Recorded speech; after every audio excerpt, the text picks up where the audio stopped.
So guys 56 days तक लगातार जियो cinema की ऐप पर जबरदस्त वाला समूह, जबरदस्त वाली भीड़ और जबरदस्त वाले क्राउड के साथ में एक super duper hit entertaining show हम लोगों को मिला, बिग बॉस ओटीटी सीजन 2, जिसने अपने आप को प्रूव किया एक बार और कि बिग बॉस से बड़ा कोई भी शो नहीं। और उस शो में लगातार आपको एंटरटेन करते हुए एक महान हस्ती जो ट्रॉफी लेकर के भी अपने घर तक गए, आज हम उनके साथ यहां पर इंटरव्यू करेंगे और कुछ बातें उनके दिल की करेंगे, जो बातें शायद उनकी ऑडियंस, उनसे प्यार करने वाली उनकी आर्मी सुनना चाहती है और जानना चाहती है, और अपने चहीते प्यारे एल्विश यादव से। चलिए दोस्तों, ज्वाइन करते हैं एल्विश यादव को। हाय एल्विश। अच्छा, ज्वाइन कर लिया मैंने। हाय। हाय एल्विश। सिस्टम ही सिस्टम सब जगह पर।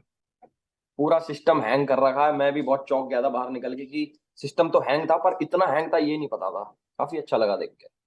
एल्विश, मैं ये डेफिनेटली बात बोलूंगा, बिग बॉस के बहुत सारे सीजन्स आए हैं, बहुत सीजन सुपर डुपर हिट भी रहे हैं, लेकिन जो मैं एक यूथ के अंदर, एक जनता के अंदर एक वो देख रहा था ना कि मतलब भाई अपना जीतना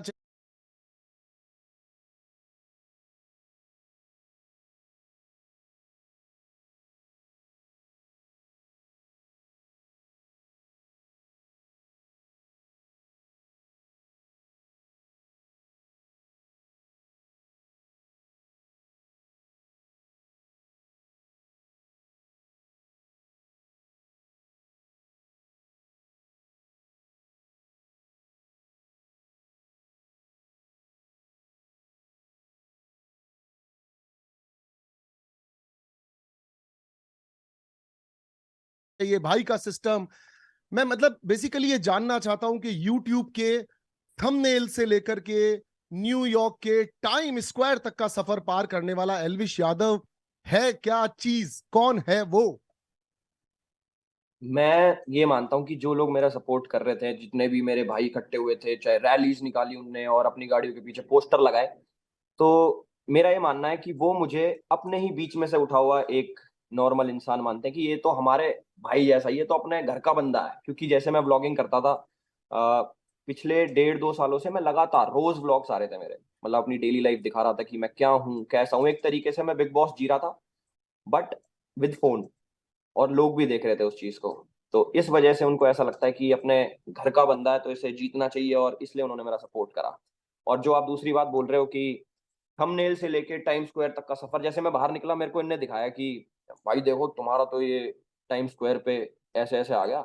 तो मैंने पहला सवाल इनसे पूछा, मैंने कि तुमने पीछे से कोई जमीन वमीन तो नहीं बेच दी मेरी? जो इतना पैसा लगा दिया। मैंने कि पैसा किसने लगाया है, वो चीज ने मुझे बताई नहीं किसने लगाया, बट बहुत अच्छा लगा देख के कि कहाँ ये मैं भी जानना चाहता हूं और शायद जनता भी जानना चाहती है। बताओ, पैसा किसने लगाया है? मैं भी यही जानना चाहता हूँ। पता लगेगा मैं बताऊंगा। कमेंडेबल एल्विश, मैं एक लिटरली बात बता रहा हूं कि तुम कह रहे थे कि मैं पॉलिटिशियन बनना चाहता हूं। प्लीज, किसी आदमी की रोजी रोटी छिन जाएगी अगर तुमने ट्राई की तो। तो हम्म। थोड़ा सोच समझ के कदम लेना अगर तुम पॉलिटिशियन बनना चाहते हो तो। एल्विश, एक चीज मुझे जाननी है, सवाल तो मेरे पास बहुत सारे हैं, पर जी। मुझे एक चीज जाननी है कि जिस एल्विश को हम लोग अंदर देख रहे थे, वो हम्म। एल्विश काफी सॉर्टेड सा, जैसे पूजा भट्ट जी का भी मैं डायलॉग रिपीट करूंगा तो, कि वो है 24 साल का, लेकिन उसके अंदर एक बहुत मैच्योर इंसान है। ये ठहराव, वो तुम्हारे साथ कहीं साउथ अफ्रीका के जंगलों में जाकर के शांति से रहना चाहती हैं। तुम्हारी सारे घर में मतलब उनकी किसी से पट नहीं रही थी, और पट उनकी रही थी जो लोग यहाँ तो उनके साथ, उनके अकॉर्डिंगली, उनके सिस्टम के हिसाब से चल लें। तो आप दोनों की बेसिकली क्या केमिस्ट्री थी, और क्या तुम अंदर से वैसे ही इंसान हो? टू बी फ्रेंकली सेइंग, क्या वैसे ही इंसान हो जैसा स्क्रीन पर इतने दिनों से हमको दिख रहे थे?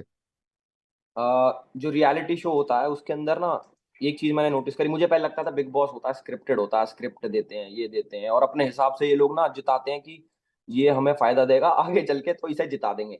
बट वो चीज मैं खुद गलत प्रूव हो गया। और बाकी पूजा जी की जो बात है, आ, वो ना घर की बातें हमारी कभी हुई नहीं। मतलब बिग बॉस के घर में ऐसा होता है ना कि भाई अब किसी की चुगली करनी है, घर में क्या चल रहा है, राशन के ऊपर बातचीत करनी है, वैसी कोई बात हुई नहीं। हमारी बात होती थी ट्रैवल की, अपने लाइफ एक्सपीरियंसेस की। तो मुझे ना ऐसे लोग, मतलब मैं जहाँ से आता हूँ, हम लोग बड़े बूढ़ों में बैठते हैं वहां पे, हम्म। उनसे ज्ञान लेते हैं, उनके एक्सपीरियंस शेयर करते हैं, वो तो काफी चीज सीखने को मिलती है। तो एक चीज ये जो आपकी है कि क्या मैं बाहर भी ऐसा ही हूँ, अंदर भी ऐसा ही हूँ, तो वो चीज मेरी वहां से आती है, जो मैच कर पाई ना, कि इस बंदे की वाइब मेरे से मैच होती है। बेशक मैं 24 साल का हूँ, बट मेरी जो बातें थी वो थोड़ी मैच कर गई उनकी वाइब से, तो इसलिए हमारी खूब पटी। और शायद अगर घर की बात होती कि मैं किसी की चुगली करता कि वो देखो कैसा है, ये कैसा है, इतना बुरा है, भला है, तो शायद पट नहीं पाती। और मैं ऐसा हूं भी नहीं है चुगली उगली करने वाला बंदा ना, वो मैं कम बोलता हूँ। अगर बोलता हूँ पांच पांच शब्द की चीज 5 शब्दों में, और 500 शब्दों की चीजों में बोलता ही नहीं। डेफिनेटली ये जो तुमने बात यहाँ पे ऐड की कि हम हमारे बड़े बुजुर्गों के साथ बैठते हैं तो उससे एक ठहराव और एक तरीका आता है, तो वो बिल्कुल डेफिनेटली मुझको दिखता था। जैसा मैंने कहा सवाल बहुत सारे हैं, तो एक चीज और भी है, ये वाइल्ड कार्ड बन के आना, हम्म। इसको तुम कैसे देखते हो? ये एडवांटेज है या फिर जैसे मैं अगर बोलूं तो मेरे लिए वाइल्ड कार्ड आना एक एडवांटेज नहीं है। अगर एक आदमी वाइल्ड कार्ड बन के आता है तो हमने हमारे सीजन में भी पूरी ट्राई की थी कि हम वाइल्ड कार्ड्स को बाहर निकाल दें पहले का पहले, और उन्हें जगह ना दें घर के अंदर। हम्म। तो तुम इसको किस तरह से देखते हो? वाइल्ड कार्ड की जर्नी इजी थी, मुश्किल थी, और जीत पॉसिबल लग रही थी, नहीं लग रही थी? क्या कहना चाहते हो इस बारे में अल्विश? नहीं, वाइल्ड कार्ड की जर्नी जो है ना काफी मुश्किल है एक नजरिए से। कई लोग ये सोचते हैं ये तो लेट आया है, 30 दिन इसने जिए ही नहीं, और सॉरी मैं 27वें दिन आया था, कि 27 दिन जो जो लोग सरवाइव करा, इसने वो चीज तो देखी ही नहीं। बट मुझे ऐसा लगता है, जैसे सलमान भाई ने भी बोला कि जैसे दुल्हन आती है वो एडजस्ट करती है, वो कितना हार्ड होता है। तो वो चीज मैंने रिलेट करी कि हाँ, मेरे पास एक डिसएडवांटेज थी जो मैंने एडवांटेज में तब्दील कर दी, लोगों का दिल जीत के। और जो जो मेरी जर्नी रही, लोग मेरे से रिलेट कर पाए, कि उन्हें मैं अच्छा लगा इतने कम टाइम में भी। और बाहर के लोग नहीं, घर के लोग, आप जब एंड देखोगे तो लोगों से पूछा गया कि भाई कौन सा सही लग रहा तुम्हें बंदा, तो उन्होंने भी, जो एक तरीके से मेरे दुश्मन थे, गाली गलौच हुई थी, जो लड़ाई हुई थी, उन्होंने भी मेरा नाम लिया। तो वो चीज देख के मैं काफी हैरान हो गया कि अरे अच्छा, इतना अच्छा बंदा हूँ क्या मैं। तो वो चीज काफी अच्छी थी। मुझे इस पे एक सवाल है मेरा, मतलब ये कोई पूजा पाठ का नतीजा है? तुम गले में कुछ पहनते वहनते भी हो? मतलब ऐसे लोग कैसे, मतलब एक साथ सारे लोग मिलकर के, मोस्ट ऑफ द पब्लिक वहां पर बैठ के कह रही थी कि एल्विश को जीतना चाहिए, एल्विश बहुत सॉर्टेड लग रहा था। ऐसा नहीं तुम्हारे झगड़े नहीं हुए? तुम्हारे झगड़े भी हुए, आप लोगों ने आपस में अपने पॉइंट ऑफ व्यूज को रखा भी। एक पॉइंट मुझे पता है जहां पर तुमने पूजा जी को सामने से जाकर ये भी कहा था कि पूजा जी, आप बेबिका के बारे में बोलती हैं कि वो चीजों को भूल जाती है, दिल पे नहीं लेती है, लेकिन मैं आपकी इस बात से सहमत नहीं करता हूं। तो एक तरह तुमने काउंटर भी रखा था अपना पूजा जी के सामने। तो बिल्कुल। इतने सारे लोगों को एक वाइल्ड कार्ड से प्यार हो जाना या समझ में आ जाना, ऐसा कैसे पॉसिबल हो रहा था? यार ये मेरी पर्सनैलिटी इतनी बढ़िया है ना, मुझे अब पता लग रहा कि लोग मेरे कि लोग मेरे से इतना कनेक्ट कर लेते हैं। देखो, जितने भी लोग थे अंदर, खूब लड़ाई झगड़े सारी चीजें हुई, बट एक चीज है कि सब लोग ना दिल से अच्छे थे। मतलब किसी के मन में किसी के प्रति हेट नहीं था, जैसे होता है कि यार ये तो अच्छा ही नहीं है, वो वाली चीज कभी नहीं हुई। बात करते हैं उससे ऐसा लगता है कि वो जो इतनी बड़ी करियर की एक दूरी है वो है ही नहीं शायद, क्योंकि वो बिल्कुल। इतना नॉर्मली आपसे बात कर रहे होते हैं। ऐसा लगता है कि हाँ, मैं भी एक कंटेस्टेंट हूँ, शायद ये भी एक कंटेस्टेंट है, उस तरह से हमसे। मतलब आय हाय। अच्छा, एक और चीज बताओ। एक और चीज तुमने कही थी पूजा जी के लिए ही कि वो होती। शायद बेबिका को कुछ ऐसे कह रहे थे कि पूजा जी के बारे में बात कर रही हो क्या, शायद गर्लफ्रेंड से रिलेटेड या फिर फ्यूचर वाइफ से रिलेटेड, शादी से रिलेटेड। एक मस्ती की थी तुमने मजाक में ही, बट एक टॉपिक छेड़ा था तुमने।